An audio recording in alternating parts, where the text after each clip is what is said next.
Shalom saudara, kembali kita berjumpa dalam program ringkasan harian Sahabat dari Jemaat Yesus di Puro. Sebelum kita mulai pembahasan di hari ini, hari Kamis, mari kita berdoa terlebih dahulu.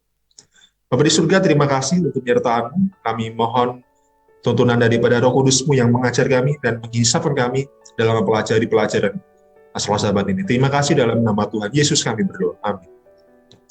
Oke, pada akhirnya selama 2 minggu pelajaran kita mengenai Yusuf berakhir di pekan ini.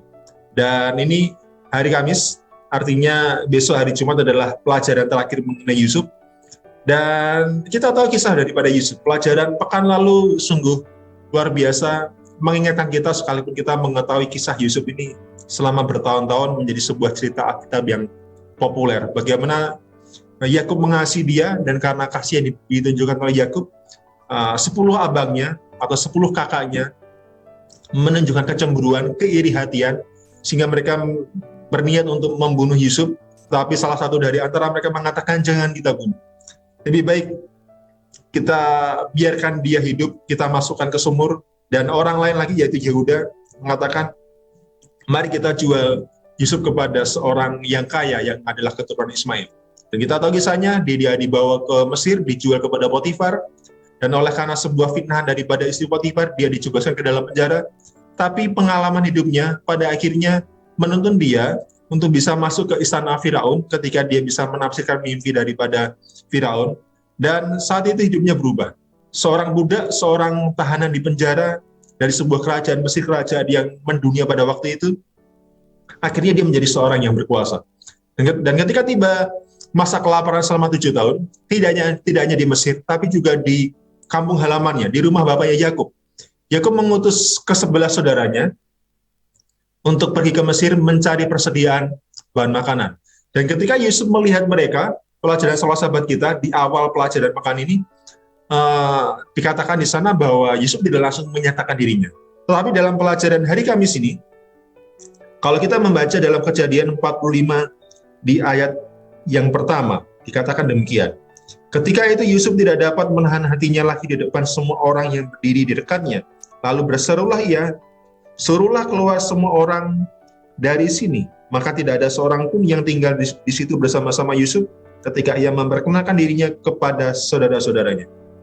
Saudara sekalian, dikatakan Yusuf pada akhirnya memperkenalkan dirinya kepada saudara-saudaranya.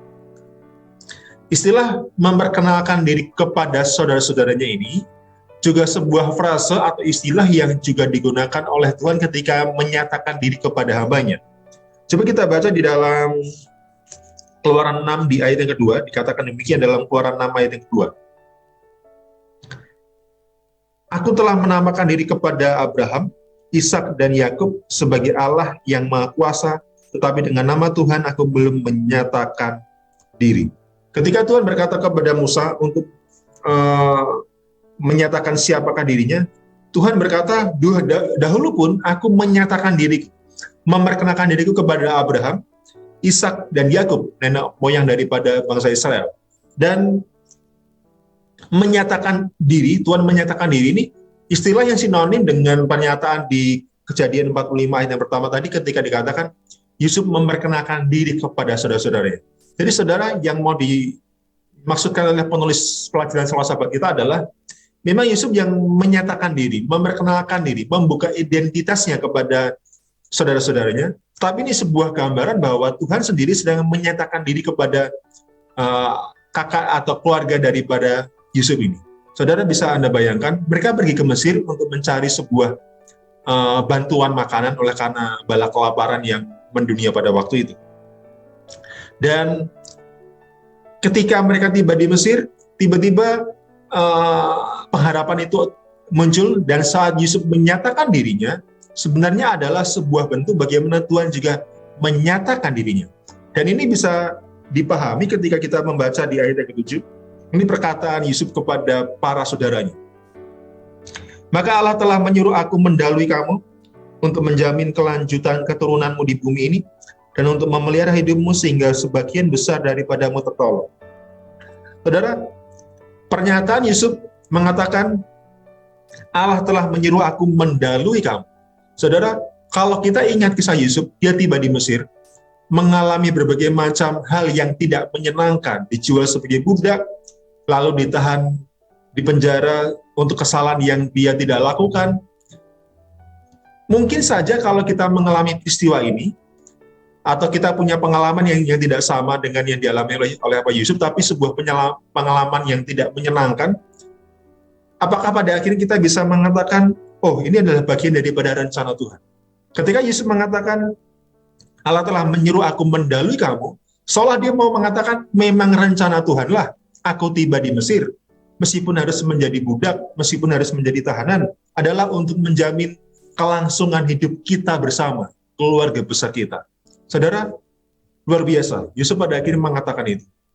Kalaupun kita mengalami kesukaran yang juga yang sama yang dialami oleh Yusuf atau dengan kesukaran yang berbeda, saudara, kita bisa mengambil sebuah pelajaran dan kita bisa menaruh iman kepada rencana Tuhan, bahwa Tuhan sedang mengizinkan semua kesukaran terjadi, penderitaan terjadi kepada kita, pada akhirnya adalah untuk memberikan sebuah kelepasan kepada kita, dan untuk membantu kita agar kita bergantung kepada Tuhan dan hidup sesuai dengan jalan dan rencana yang telah Dia lakukan untuk kita, yang Dia peruntukkan bagi kita.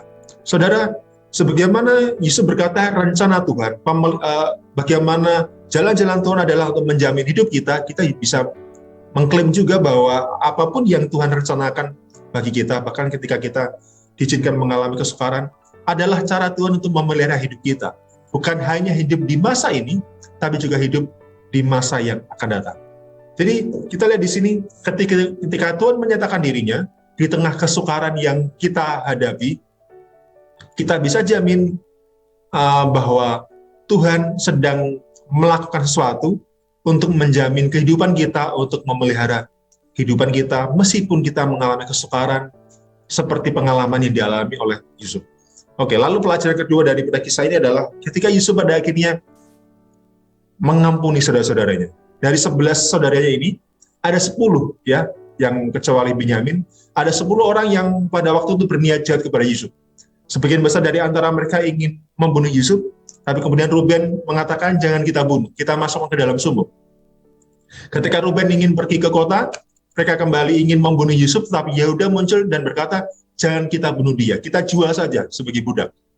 Saudara, kepada 10 saudara-saudara ini, Yusuf bisa mengampuni. Apakah kita juga memiliki sebuah pengampunan yang sama? Mengapa Yusuf bisa memberikan sebuah pengampunan kepada saudara-saudaranya? Karena dia sudah merasakan bagaimana jalan Tuhan yang luar biasa. Sebagai budak, sebagai seorang tahanan, dan akhirnya menjadi seorang penguasa di Mesir sebagai orang kedua di bawah Firaun, dia merasakan kasih Tuhan, dia merasakan bagaimana Tuhan menyertai dia, dan pada akhirnya itu yang menolong dia untuk bisa mengampuni saudara-saudaranya. Saudara sekalian, Bapak Ibu sekalian, kita mungkin punya masalah dengan orang terdekat kita, entah mungkin keluarga, pasangan, rekan kerja, tetangga, atau siapapun. Dengan seseorang kita punya masalah, kita mendapat perlakuan yang tidak menyenangkan. Ingatlah bahwa apa yang Tuhan lakukan di dalam hidup kita, biarlah menolong kita untuk membuka hati kita, membesarkan hati kita untuk bisa memberikan pengampunan yang sama seperti yang dilakukan oleh Yusuf kepada saudara-saudaranya. Demikianlah pelajaran semua sahabat kita pada hari ini. Kiranya Tuhan boleh memberkati kita. Amin. Shalom.